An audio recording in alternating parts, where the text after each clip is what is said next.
I would like to welcome Mary Beth. When we first put together Maze Life a few years ago, Mary Beth was so gracious and agreed to help us every single year. So she has become part of our Maze Life team, and I'm very grateful for it. This is the perfect timing for her to have a class with us because I heard that CalPERS just had a bunch of very big announcements.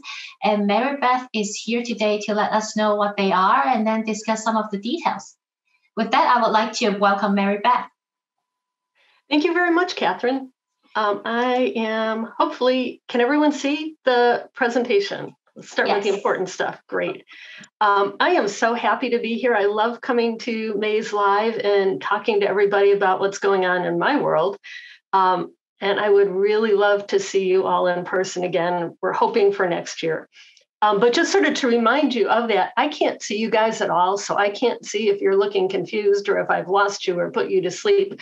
So please do use the Q&A button to let me know if there's anything you want me to talk further about. Or I guess if you're tired of it, you can tell us that too, anonymously. When we scheduled this session a while ago, we didn't know what was going on. There didn't seem to be anything of significance happening. And so we titled it CalPERS Tidbits. But as Catherine said, we have had some big news from CalPERS in the past couple of weeks about their investment return and what that triggers for 2021.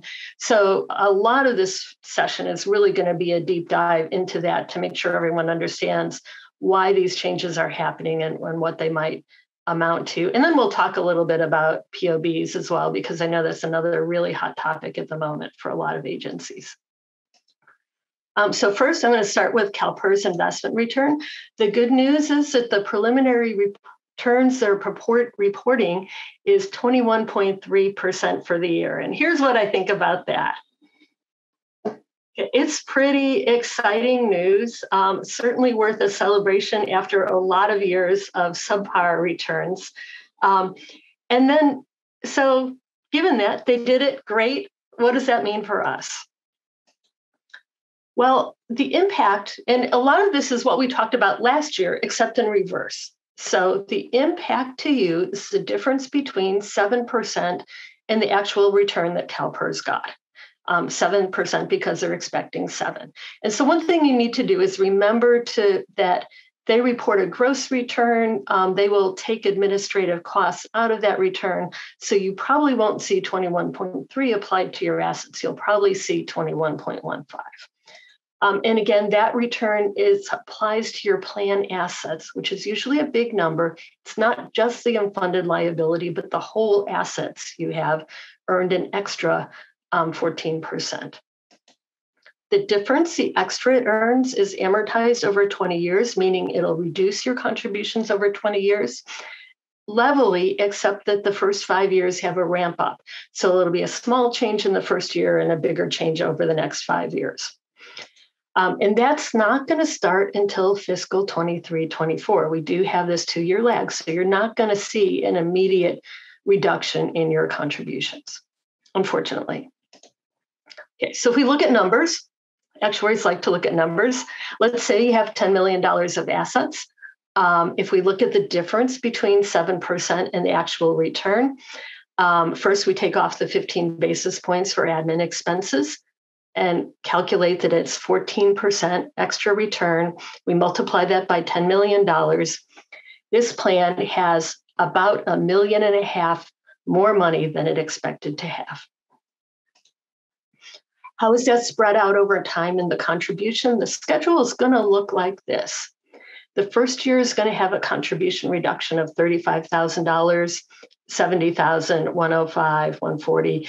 And for the last 15 years, you'll have a reduction of $175,000 in the contribution you would otherwise pay. If you want to calculate that, it's about 2% times the gain in the first year, and the last year it's 5 times that amount. Okay, I think we are ready for our first polling question, just to make sure everyone got back here and is awake. Stephanie, can you put that up? Oh, I forgot to mention that we have 5 polling questions this time. And but because of the time, because we only have 1 hour, so we will only keep the polling questions up for about 30 seconds. So hurry up and answer the questions.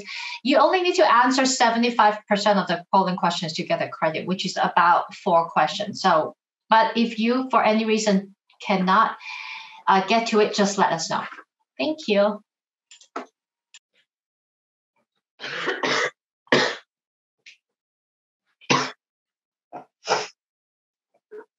Okay, I am looking at my questions, which are a little bit off screen. And it seems like,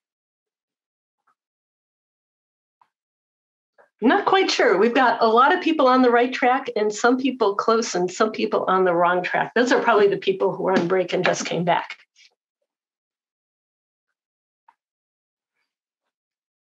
Okay, did we close the question? Yes, we did. Yes, okay. So let's go to the answer. The answer is that the investment return was 21% for the year. That's going to apply to the plan assets, not the unfunded liability. And it's the difference between 21% and 7% expected. So it's about 14% of the plan assets. How did people do? Good. Okay. Let's go on. There is one. 27% of the people got it right. Oh no, 30% people got it right. Good. I think that was the most popular answer. So that's good news. Okay. So let's takeaways from the 21% return. That is a great return. Is what we would call, if we were lining up all the possible returns that CalPERS could have, it's about the 85th percentile, meaning it's only 15% of the time that you would get a better return than that. Or about 1 year in 7, we would expect to have a return this good. So it's not impossibly good, but it's very good. So all that is good news, but it's not the end of the story. There is a big but here. Risk mitigation policy. So this is the other thing CalPERS announced in accordance with the excess return. And I want to go back to the beginning and look at what that policy was and when it came up. It was originally adopted by the board in 2015. They made a small modification to it in 2017. That was a long time ago, and it has never come into play since those dates. The point of the risk mitigation policy is to reduce a funding risk over time. And what they mean by risk is how variable your contributions are. It would be great if you always paid the exact same contribution to CalPERS. You could plan for it, you could budget for it, you would know what it's going to be. And it's more difficult when the contribution is always going up and down and you never know. So they would like to eliminate that ups and downs in the contribution, which is risk.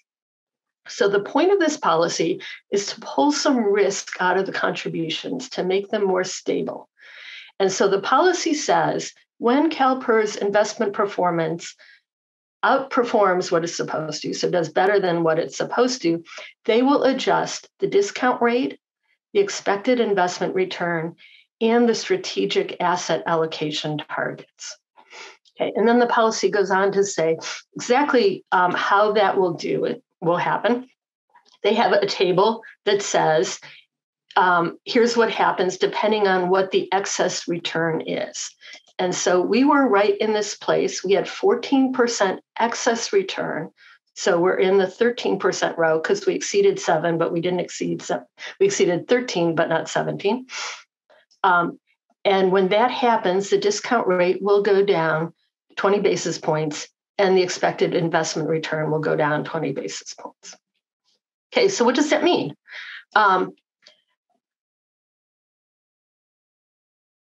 When we have the policy kicking in, as CalPERS has announced, they reduce the discount rate, and it's along with and really because of risk is getting pulled out of the fund. And again, how does that happen? Well, let's go back in time again to 2017. This was when CalPERS last looked at their asset portfolios. In the final meeting, the board was given a choice of 4 asset allocations, so mixes of the different kinds of assets that the fund can hold in different proportions, and they would act differently. And the board was asked to choose one of these. The board is supposed to choose the one they think will best fund the CalPERS fund over time. And so the one they chose is the one that was called Candidate C at the time. And I know they chose it because its expected return, its discount rate is 7%. And that's what our discount rate has been ever since this portfolio was adopted. That fund also has an expected volatility of 11.5%. And what that means is, here's a little bit of math. Don't worry, it's not on the quiz. If you take 11% volatility plus 7, you get 18. If you take 7 minus 11, you get minus 4. So it tells us that most of the time, the fund's returns are going to be between minus 4% and 18%. Pretty wide range. So the bigger the volatility, the wider range you're going to get in returns. There's going to be a lot more ups and downs, even though they're expected average 7. Okay, so that's the asset mix we have in place today. It was adopted in 2017. We still have it. So with the risk mitigation policy kicking in, the board would be expected to change the mix of assets to drop the discount rate. So here's what they have to work with. They have a list of all the different kinds of assets you can have, what we think the expected returns are on them, and how much volatility there is in them. So if you kind of look down, of course, there's trade-offs, as we know about assets. If you look at global equity, it has a high return, expected to be almost 7%, and 17% up and down in the volatility. Private equity, which CalPERS is a big fan of these days, is expected to earn 8.3%, but its volatility is 25%. Excuse me.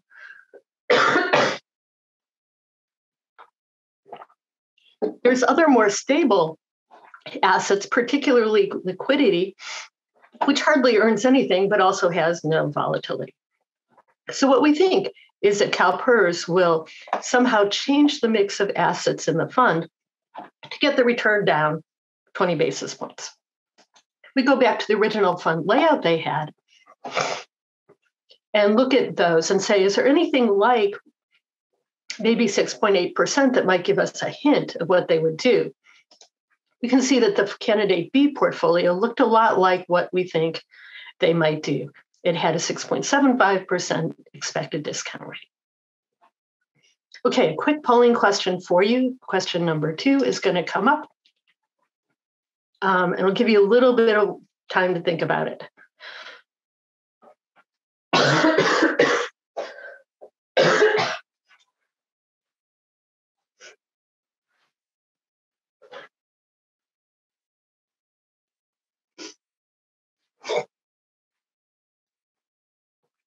Okay, I know it's hard because you don't have the slides that gave you the answer on your screen anymore, but I think that we're very close in the what we think the right answers are. Right now, global equity is winning with private equity close behind. And we look at what the right answer was. It actually is private equity. So this is privately held companies that you have a share of. They're expected to have the highest earnings, but also the biggest risk, the most up and down in their returns. Global equity close behind that. Okay, so let's talk about, now that we know that the discount rate will drop and that CalPERS theoretically should be dropping the discount rate along with that, what happens? Well, the lower discount rate increases the present value of anything. That's because the way I think about present value is how much money do I have to have now so it'll grow to pay the benefits I need in the future. And if I'm going to earn less on those investments in the future, I have to start with more. So it increases the present value of everything. The present value of all the future benefits increase. The actuarial accrued liability also increases. So that's the real measure we use of how how well funded your plan is. And when the actuarial accrued liability increases, they create a new layer of unfunded accrued liability. There's no assets to go along with this. Accrued liability just increased. That new layer of unfunded liability gets amortized over 20 years as a strictly level payment. There is no phase in the way there is for assets. Okay, so that's impact number one. Impact number two is that the normal cost also increased. The normal cost is the cost of benefits being earned during the year, and both the total normal cost, the employee and the employer normal cost increase. For people in the classic plans, so people who are not PEPRA, their employee cost, the member cost rate, is set in the state law. Okay, so it's like 7% of pay or 8% or 9%, something like that. It doesn't change. So if we have the total normal cost increasing, the member's cost can't increase. It means the amount that the employer's cost increases is magnified or leveraged. The PEPRA members are going to pay half of the normal cost. So for PEPRA members, the increases in normal cost due to the discount rate change are going to be shared between the employee and the employer. So right off the bat, you're thinking, well, if I have mostly classic members, this is going to impact me more. If I have mostly PEPRA members, all those PEPRA members at my agency are going to be sharing the increase in normal cost. So I'm going to have a little less impact. So the third part of the impact of the lower discount rates is that there's a decrease in the amortization payments for your existing UAL, the unfunded liability that you had before the discount rate changed. So if you think about it, if we go back to the old example of refinancing your mortgage, it's like you had your mortgage at 7%, and all of a sudden you refinance it at 6.8%. Your payments are going to go down. Each outstanding layer of the unfunded liability, and you probably have several, each outstanding layer is getting refinanced to 6.8%, but the period is not changing. So it's not like we're shortening or lengthening the periods. They're staying the same, but the interest rate is going down. So your payments on the existing unfunded liability go down. So there's all sorts of things going on here. We have the reduction in your contribution from the asset gains. We have the increase due to the accrued liability going up and being amortized. We have the increase due to the normal cost, and then we have a decrease due to sort of refinancing the existing unfunded liability at a lower rate. What's the net impact? Well, it depends a lot on each plan, and each plan is going to be different. It's going to depend on your funded status, on what the amortization periods of your current bases are, how big is the normal cost relative to your current UAL, are you classic versus PEPRA mainly in your payroll, and of course, always miscellaneous or safety. So just to show you how it can play out, this is a projection we did for a large agency that is miscellaneous plan. It's about 75% funded. And we broke down all of these by pieces year over year. So for this agency, you can see that from the investment return, we're getting a reduction in the contribution every year, and it ramps up over 5 years and then eventually becomes a large stable number. The normal cost is the increase in the cost and benefits accruing every year, is fairly stable. It starts right in year one. It stays about the same level. There's a little bit of ups and downs in it because it kind of depends every year with the mix of PEPRA and classic people, but overall, generally pretty stable. And it starts right away and it goes on forever and ever. There's not a 20-year period. It goes forever. Yes. Sorry, when you get a chance, there's a question. I can't see it. Can you? Okay, yeah. What was the third impact after reduced payment and increased liability? There's 3 that I've listed here, but I kind of added 2 of them together. So we have the investment return, reducing the contribution. We have the normal cost, the cost of benefits being earned every year going up. we have the amortization of the increase in liability, but that gets offset by the decrease in the payments for your amortization of your current UAL. So I sort of put those two together in amortization payments. Okay, and then there's another question. Why does the reduced discount rate have a negative impact?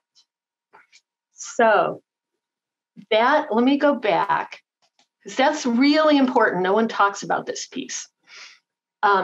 When you have existing pieces of UAL that you have been paying off at 7% a year, once the discount rate drops, you pay those off at 6.8% per year. So the interest charge on those existing pieces of UAL goes down.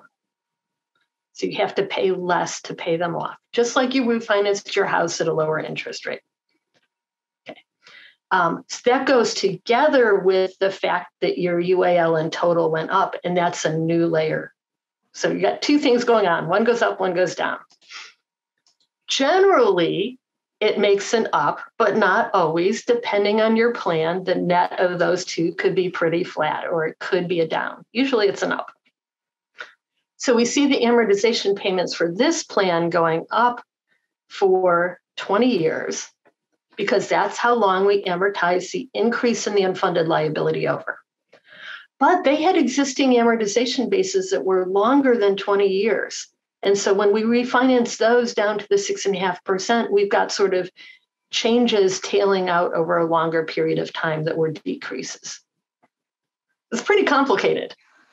So when you look at the net overall, you see a little bit of increase in the first year. Then you see a bunch of decreases because we get the wonderful gains from the investment return. And then out in the tail end, sort of forever, we've got a little bit of increases. Okay. So this is not really simple. Last year I came in and said, oh, we have this cool little tool that we can do for everybody. And it's really dependent on your plan.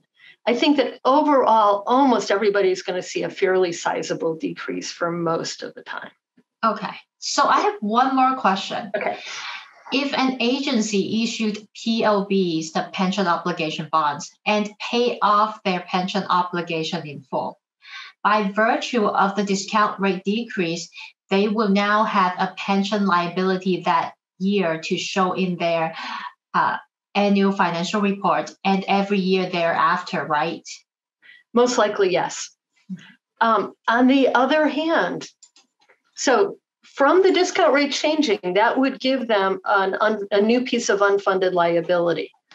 On the other hand, they just earned an extra 14% on all those assets, including the POB proceeds. So likely they're better funded than they were before. Okay. Thank you. Okay, thanks. Good questions. Okay, I'm going to show you some pictures of the impact now.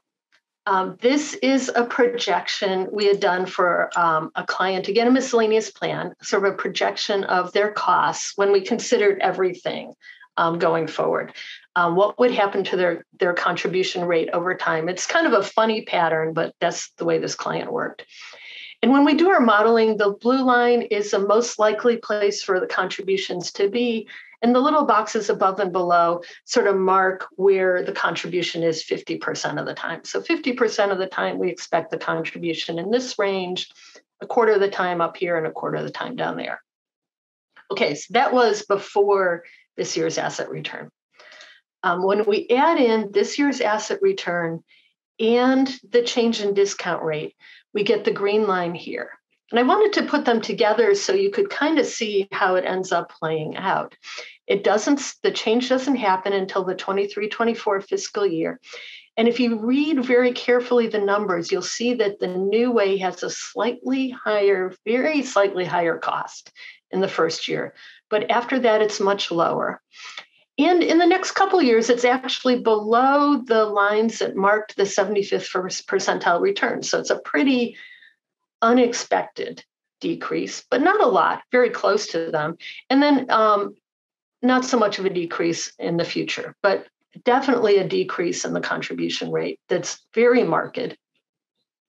And if we put the 25th and 75th percentile lines around the green line, we can see that it's again much lower than before. The expected range of the contributions is still much lower than it would have been before we had the news this past year. Okay, what does it look like over 30 years? Let's go into the very long term. This graph is a little messy. I apologize. But the blue line is the one we were looking at before. We had expected it to kind of be sort of stable over the next 10-ish years and then start dropping as the UIL got paid off. And what we see instead is most likely a fairly significant drop in the next few years. The contribution rate lower than expected in the next 10-ish years, but it ends up fully funding the plan at right about the same time. So you can't tell your boards and councils, oh, this is going to pay off our unfunded liability sooner. What you can tell them is that it will reduce our payments. Okay. So the takeaway, generally, we expect you're going to get lower rates, possibly not in the first year. The amount is going to be different for every plan. But once again, we're not done there. There's one big but, and that's CalPERS ALM process. They are in the middle of that process. It's what they call their asset liability management process. They do it every 4 years. The slides I showed you earlier were from the 2017 process. So 4 years later, it's 2021. They're in the middle of that again. And the process is to select the asset allocation for the PERF, for the fund, that's going to best fund the CalPERS obligations. And as we talked about earlier, the asset allocation, and particularly the expected returns of that asset allocation, are what drives the discount rate going forward. So where are they in this process? They've issued a little time schedule. It's really a year-long process. We just finished July, where they had some educational sessions with the board. In September, they'll put up these sort of candidate portfolios, A, B, C, and D, if they follow last time, and talk to the board about them. And then in the November meeting, the board is expected to select the final portfolio that they'll use going forward. So why is this important? Well, let's look at what's happened to rates in the market since last time. Okay. This slide was at the July board meeting, and it shows what would happen for the current PERF portfolio. Okay. We saw before that in 2017, they said that the current portfolio has an expected return of 7% and expected risk of 11%. So it gave us that -4 to +18 normal range. They went out and surveyed a bunch of investment advisors about what they think future rates in the market are going to be. And when they apply those expected rates, they did several surveys. The most recent was March 31st of this year. When they apply those survey results to the current portfolio, they get these numbers on the right-hand side. And this, again, is long-term. So typically they ask for short-term, near-term rates, and then a long-term overall expected time. The long-term overall expected return for CalPERS' current portfolio, without making any changes, even due to risk mitigation, is 6.2%. And it has the same amount of risk as the current portfolio did on the old assumptions. So I kind of look at this and go, wow. So if CalPERS did nothing except the advisors read on future market conditions, the discount rate would drop to 6.2%. That's what they should do. If we put risk mitigation on top of that, we know that CalPERS was supposed to pull risk out of the fund. They were supposed to drop the discount rate 20 basis points. Do we think the board will do that? We don't know. So all the information we have right now is the material that's been presented so far to the board, saying that the general expectation is that long-term returns are going to be much lower than they were expected to be in 2017. It's sort of hinting that there should be a drop in the discount rate, even without risk mitigation. How will risk mitigation impact that? We don't know. What will the board do? We don't know. They will have a lot of options open to them. And it'll be really interesting to see. But until they make that decision in November, I don't think we'll really be able to tell you what contributions are going forward. So I want to ask a polling question just to see what you guys think about this. That's perfect. So you go over the polling question, then we have 3 questions that I can ask you. So the polling question, can we share that? Can everybody see the results or not? I don't think they can see the results until we end the poll. Okay. Yeah. So it's actually kind of interesting watching them come up as almost like a horse race to see which ones are in the lead. Yes. It's over on my other screen where I can't read it that well. But I don't want to say there's a consensus. There are 2 answers that are way more popular than the others. Yeah. Do you want me to ask my questions while they're doing the polling? Sure. Okay. So one, I think, is a follow-up question from what the attendees, original questions. Still not sure why the UAL goes up, offsetting the gains. Okay. So CalPERS policy had 2 parts. This going back to the risk mitigation policy. They said, when we earn better than expected, that's great. That will save you money. But we know that our fund is too risky. We want our fund to be less risky, to give you a more stable contribution. When we make the fund less risky, it means it's going to earn less. And we know that. We don't want to drive up your contribution too much, but we want to get to that more stable place. So our policy is going to be, when we have great earnings that are going to reduce your contribution, we're going to kind of take some of them back. We're going to shift the assets, make them a little more stable. We know they're going to earn less. That's going to increase your unfunded liability. But in the meantime, you have these great gains. So overall, it'll be a win for you. And it'll get us to a better place in the long run, assuming that having a stable return is a better place.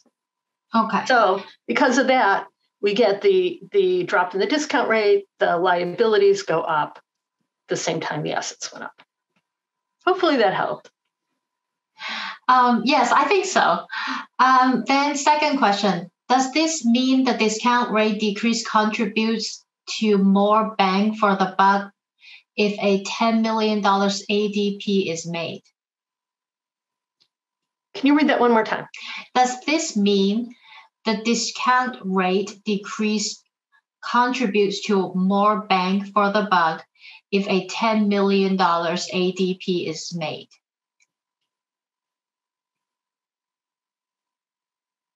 So if you made, it's too late to make an ADP that counts for last year, unfortunately. But if you make one this year, your liabilities are bigger.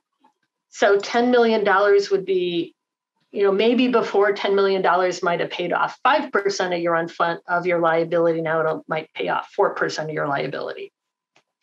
But your unfunded liability probably got a lot smaller from the asset return. So it might pay off 60% of your unfunded instead of 50% of your unfunded. Okay, so probably a given amount of ADP will pay off a bigger percentage of the unfunded liability right now. Okay. Now, next question. Will the 6/30/21 investment return be reflected in the upcoming valuation report coming out soon or next year's? It'll be in next year's.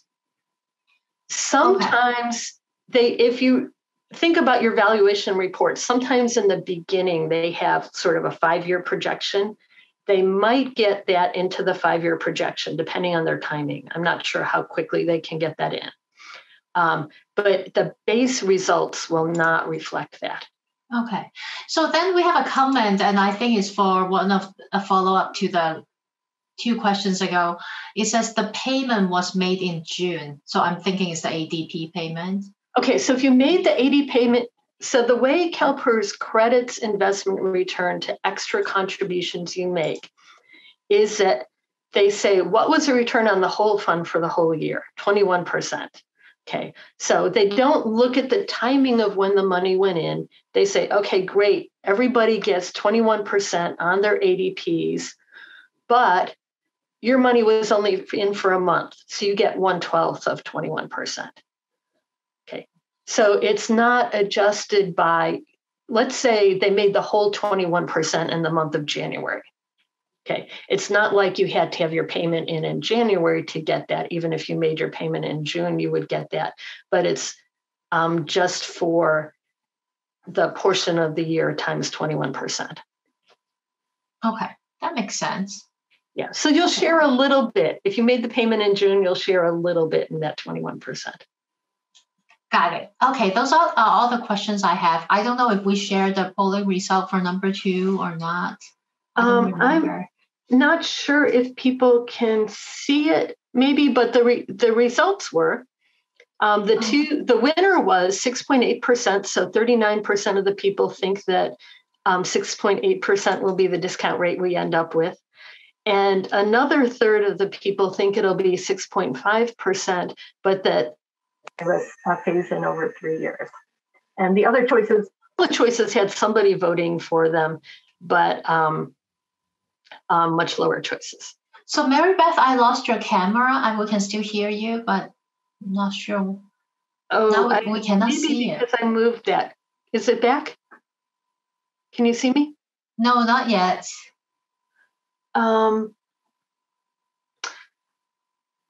Let's go on because the next thing I have, I believe, is one more polling question. Perfect. And then I'll work on my camera while people are thinking about the next question.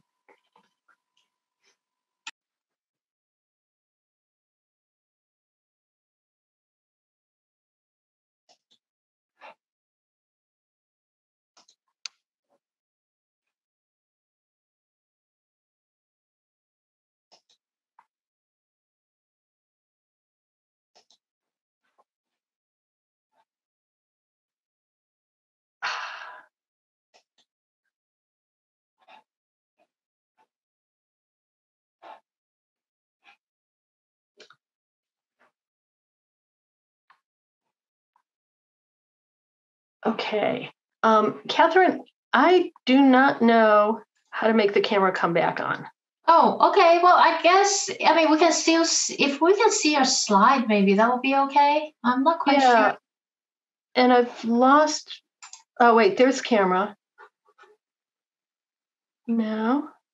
Stephanie, do you need to turn it on for Mary Beth? I don't have no idea.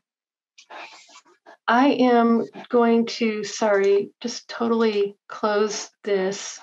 You're fine. Get my Zoom settings back, maybe. Sorry,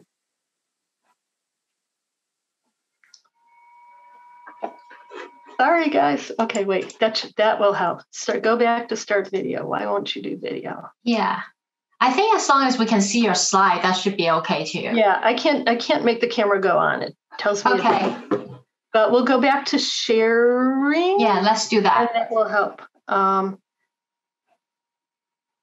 Go back to share that, and then I think when I start up the slideshow, I can see your whole computer, just to let you know, your whole screen. Okay. Why are you not starting slideshow? There we go. There we go. All right. Thank you. You have to go way ahead. Sorry, guys. You're good. After a year, we would be good at this, right? Yeah, people like. We held the polling questions for longer, and which they usually like that. Turn. Okay, I'm almost up there. Perfect. So the polling results is that 53% of people say maybe, which is probably the best answer. Yeah. And then 31% of people say unlikely. Oh, I like those 5 people that just want the CPE credit. Good for you. That's a good answer. And there was actually, it looks like we got one person who said yes, for sure. Yeah. So it's a really interesting question. I've heard that CalPERS has tossed this out in a few of their sessions they do with smaller sort of focus groups, and they thought there wasn't a lot of interest in it. And I actually thought it might be interesting that some agencies are just tired of having contributions go up and down and having to worry about them all the time, and might be really interested in the chance to sort of buy into a low risk, very stable fund. So thank you for your answers. That was interesting. Did the results share? I believe so. Okay. Hopefully you guys can see them. Okay. So we will go on and talk about, totally change the subject here and talk about pension obligation bonds. These, I'm sure everyone's heard about them a lot lately. They have come up a ton. So what are they? Just to make sure everyone's on the same place. These are pension obligation bonds. It's a taxable form of debt issued by a governmental agency to retire all or a portion of their pension unfunded liability. And they're designed to take advantage of an arbitrage opportunity. So they can borrow in the fixed income market, which generally has lower interest rates, take the money, give it to the pension fund. The pension fund is investing in things like equities, private equities, other investment classes other than bonds that have a higher expected return. So because of that, it's expected that the money that was borrowed will earn more in the pension fund than it would have in the fixed income market. It gets a higher rate of return, and so it'll be a positive investment. And the POB debt service payments are going to replace a portion of your pension contribution. So we think that going forward, it's always very important after you issue a POB in the future to remember that when you're talking about your pension costs, you really need to add together the debt service on the pension bond plus your CalPERS contributions. So they really go together. Okay, the GFOA does not like pension obligation bonds. And I want to quickly read through the reasons why. This is from their advisory. They say, number one, the POB proceeds might not earn as much as you're paying on the interest rate on those bonds, and that will increase your government's overall liabilities. True. Second thing they say basically is that these things are really complex and maybe you don't understand well enough what you're getting into. I think that most of the POBs we see issued today are not using a lot of these structures, but again, it's good to find out. They say that issuing debt, agencies only have so much capacity to issue debt. Why take up some of that with a pension bond? One thing they really don't like is if you issue your pension bond and you make the payments, debt service payments, for a longer period than you would have paid CalPERS. So let's say you want your contributions to go down, you issue a 40-year pension obligation bond. I don't know if you could, but really stretch out the payments. They would be lower, but you would pay a lot more interest over time and it would increase your overall costs. And again, most of the POBs we see these days are not doing this at all. If anything, they might go a little bit faster.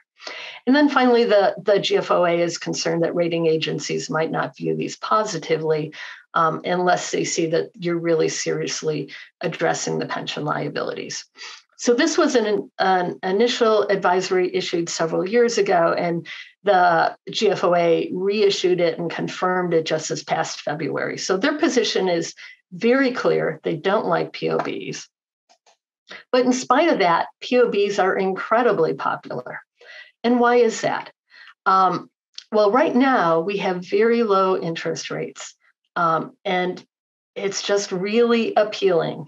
We're seeing POBs issued in the 3%, 3.5% interest rate range, and that's just seems like a good deal.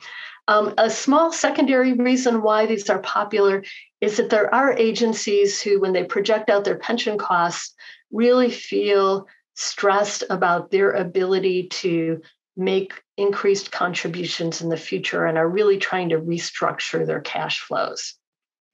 The two of those together are really driving this market, in our opinion. So I have a quick polling question number 5 for everybody. It should be up there, asking about what's your agency's recent experience with POBs? Mary Beth, we have 2 questions. Yes. The first one is, if the discount rate is reduced by ALM, will the risk mitigation policy still apply post-reduction? We don't know.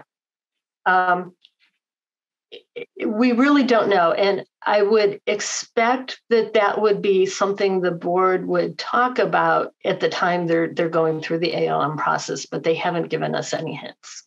Okay. The next question is, if time permits, would you briefly go over the question of paying the UAL annual payment earlier to get a benefit? Oh, I can do that one quickly. So every year you're offered the opportunity in July to make your UAL payment at the beginning of the year and save yourself 3.5% interest for a year. It's a great thing to do. We would always recommend that people do it if you can afford it. Okay.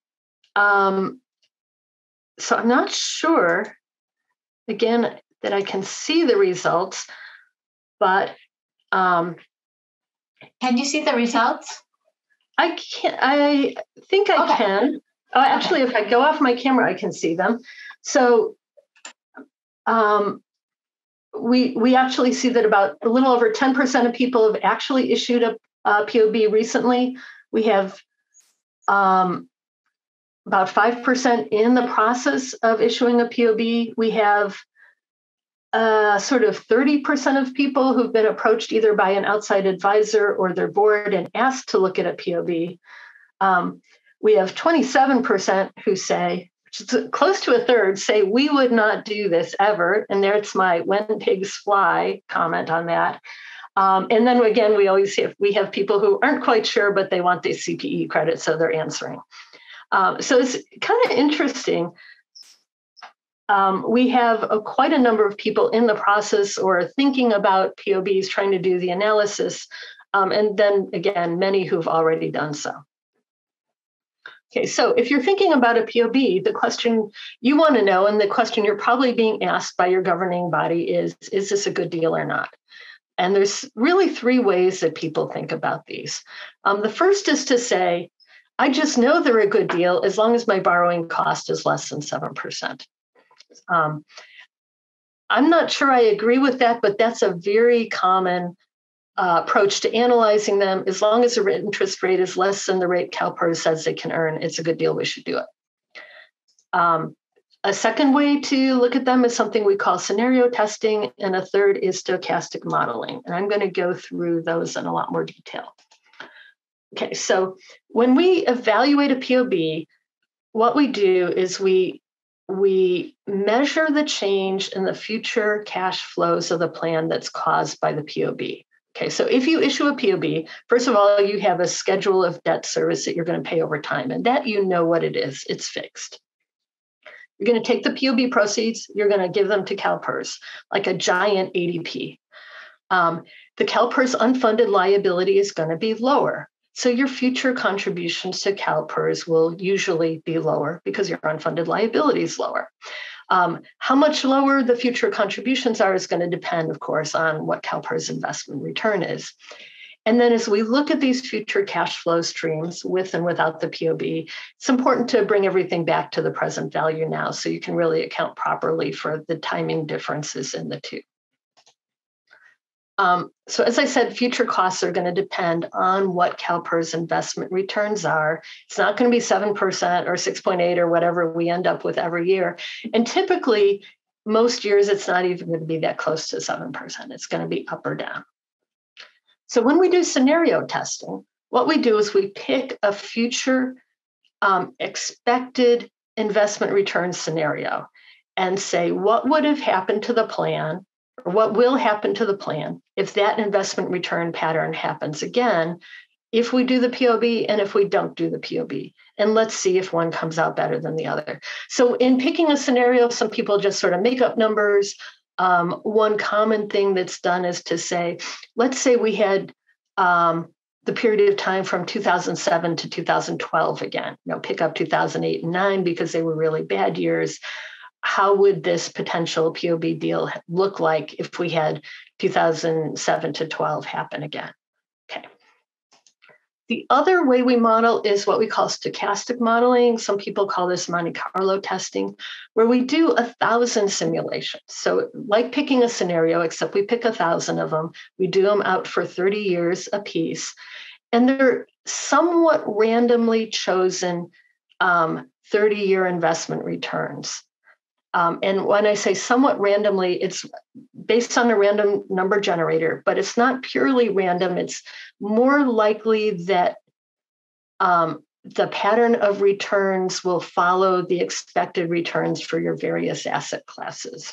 So in other words, if you had a portfolio that was all private equity, it would average a very high return, but there would be a lot of ups and a lot of downs. And if you had a portfolio that was mostly bonds, it would be a much more modest return, but not so much ups and downs. And then because it's a mixed portfolio, you're getting a mix of all those things together. So I think of it as, instead of just rolling dice to see what's going to happen, you're kind of rolling loaded dice that tend to come up a certain way. And, indeed, we see the long run average of all these scenarios averaging out to around 7%. So why do we do this? Step back. So in all these scenarios where we're modeling future cash flows with and without the POB, you get a lower future cash flow if you issue a POB. And the reason is that CalPERS is charging you 7% interest on your unfunded liability, and your debt service payment's probably going to be less than 7%. In some scenarios, though, it's not always true. And sometimes you get the cash flow with the POB being higher. And one reason is very obvious if in those scenarios the CalPERS return is really bad. So if they have a lot of years where they're getting minus 4%, minus 10%, the POB is going to cost you more at that scenario. The other one is really interesting and a little bit hard to understand. If the CalPERS return is very good, you can also lose. So think about it this way. We know that CalPERS got a 20% return this past year. What if they get a 20% return every year for the next 5 years? What would your plan look like? Well, probably it'll be fully funded. Okay. If it's fully funded, what happens to your contribution? You don't have to make any UAL payment, but you always have to pay the normal cost. So if we have great CalPERS returns in the future, your contribution is going to be the normal cost every year, the cost of benefits being earned.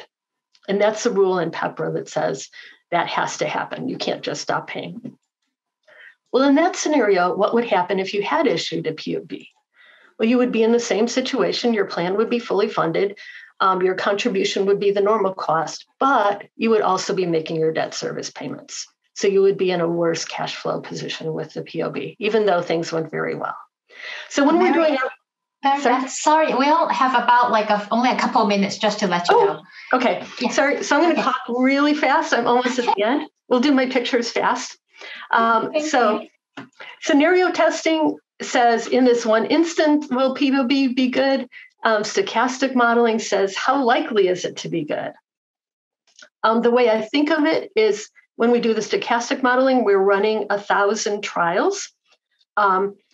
And each one of those trials, we get a return, a net, is it good or bad out of it? I think of it as, I imagine all these little people helping me out. I ran my first trial, it came out bad, minus 100. My next trial, number 2, it came out good, plus 150. And then I got some good trials and some bad trials. And I did this 1,000 times. Okay. So then I have all these little people holding signs with their particular trials results. I ask them to all line up in order. And then I tell them, the better you are, hold your sign up higher in the air. Okay, can you visualize that? So I have 1,000 of these people all lined up with how well their particular scenario came out. That's what my chart looks like. So this is the results of a plan that we ran 1,000 trials on. It said that About 25% of the time we had bad results, but not too bad dollar-wise. Most of the time we had good results, typically very good. So this is the kind of analysis we do to show a board or a council how likely the POB is to be a good deal. And you can tell that from stochastic testing. A scenario test will only tell you if that particular scenario happens again, is the POB a good deal? It would get widely varying results depending on a lot of things. They're different for every plan. The biggest thing being, what's the interest rate you're getting on the POB issuance? Right now, they're very low. These tend to come out good. The last thing I wanted to tell you was, if you do a POB, think ahead of time about what you're going to do with the savings. Some people are taking those savings and pouring them back into CalPERS to further reduce their costs in the future. You could use the savings to pre-fund your retiree healthcare. Me personally, I love that one. We know that you have tons of other places in your budget that would just love some savings being applied to them. And so that, again, is something else to do. And of course, I think your most common answer is a combination of all those things. Okay, I did the POB really quickly, but I did want to save, hopefully we've got a minute left for questions, maybe. Anything, Catherine? Yeah, we do have 2 questions, but we have to jump to the other class. So I will send, if we haven't answered your questions yet, I will pass on those questions to Mary Beth, and then she can get back to you. So thank you so much, Mary Beth, and that was very interesting information, and it's a lot to digest for everybody, and I appreciate you helping us today. Okay, thank you. Thank everyone who participated, and thanks for answering the polling questions. It's always interesting to see what you all think. Okay, thank you all. I will see you in the next class. Thank you. All right. Thank you. Bye-bye. Bye.